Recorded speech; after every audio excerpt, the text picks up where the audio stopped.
Hello అండి. ప్రతి సోమవారం సాయంత్రం మాకు సంత జరుగుతుందండి, కూరగాయల సంత.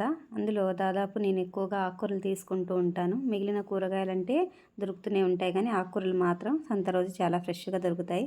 వాటిని తెచ్చుకున్న రోజు ఒక హాఫ్ ఎన్ అవర్ నీట్‌గా ఇలా సర్ది పెట్టుకొని ఆకులు తెంపుకుంటే వారానికి సరిపడా ఆకుకూరల్ని మంచిగా స్టోర్ చేసుకోవచ్చండి.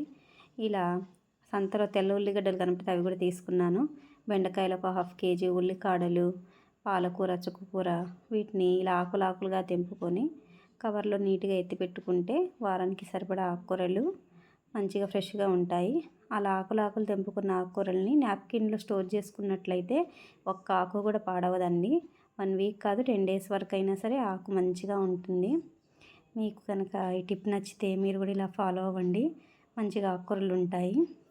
అందులో ఉన్న కాడలు తీసేయడం వల్ల అవి ఫ్రెష్గా ఉంటాయి అన్నమాట. ఓకే అండి. Thank you.